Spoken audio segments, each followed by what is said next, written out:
Derrière le nom d'Inès se cache une femme, Madeleine Denis, la quatrième fille de Maurice Denis.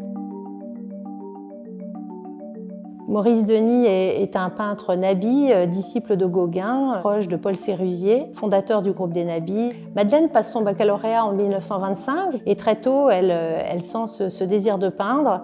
Elle va être formée d'abord aux ateliers d'art sacré. Et ensuite, elle va s'inscrire également à la Grande Chaumière et à l'Académie Ranson, donc où son père avait enseigné jusqu'à 1921.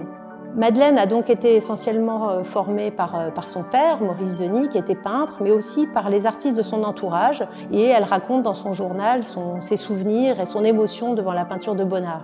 Contrairement à son père, elle n'avait pas la foi, mais il y a aussi un autre homme qui va être important dans la vie de Madeleine, c'est Jean Follain, qu'elle va épouser en 1934. Jean Follain, c'est un poète aujourd'hui bien connu, qui s'est surtout exprimé dans la veine réaliste, qui s'inscrivait dans le cercle en fait, de Montparnasse. On peut d'ailleurs supposer que Madeleine décide de se marier aussi pour avoir cette légitimité d'épouse qui lui permet d'avoir une certaine indépendance et de pouvoir faire de la peinture. Et ça n'est en fait que assez tardivement, 20 ans après leur mariage, qu'ils décident de s'installer ensemble dans un appartement en commun, place des Vosges. La première exposition, c'est au Salon des Tuileries, sa première présentation en 1929.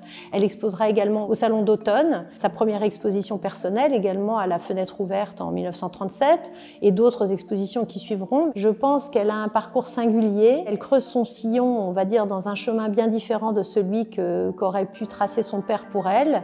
Alors c'est ça qui est en fait assez troublant dans l'œuvre de Madeleine, c'est qu'à la fois on trouve les ressorts de ce qu'on attendrait d'une peinture de femme, c'est-à-dire des bouquets, certaines scènes d'intimité, tout un registre de nature morte avec des objets très féminins, très connotés, et à la fois il y a cette sublimation en fait de l'ordinaire chez Madeleine, comme dans la poésie de Follain, c'est-à-dire que partant d'une vue d'un intérieur avec une commode, avec un objet, une fenêtre, un meuble, un vêtement, elle arrive à en faire toute une poésie, tout un développement chromatique. On a du mal à la rattacher à des avant-gardes, c'est-à-dire que c'est un petit peu un électron libre.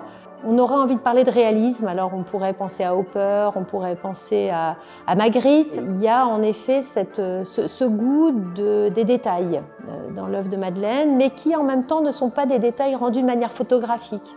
Par exemple, il y a un portrait d'une chaise qui est assez troublant, qui m'intéresse beaucoup, qu'on a dans les collections du musée Maurice Denis, où est posé dessus un petit objet dont on se dit est-ce que c'est un livre, est-ce que c'est un paquet de cigarettes? On n'a pas toujours l'échelle des choses, donc c'est un réalisme poétique un peu ambivalent. On retrouve plusieurs autoportraits dans l'œuvre de Madeleine, depuis les débuts jusqu'à sa maturité.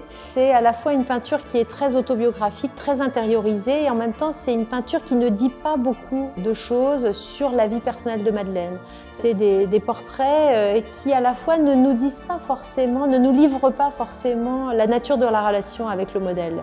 Donc ça aussi c'est parfois assez troublant, et dans les autoportraits on ne sait pas si c'est des autoportraits pour dire quelque chose ou si c'est des portraits qu'elle fait par nécessité. Il y a quelque chose d'assez saisissant dans la peinture de Madeleine, c'est ce sentiment du silence, ce sentiment de l'absence, cette impression que quelqu'un va arriver ou quelqu'un est parti, qu'on attend quelqu'un. Il y a quelque chose effectivement de l'ordre de l'attente et aussi une forme de solitude. Elle parlait d'égocentre triste. C'est une jolie formule, je trouve, de Madeleine, c'est-à-dire qu'elle est à la fois tournée vers elle-même, mais il y a une forme de mélancolie.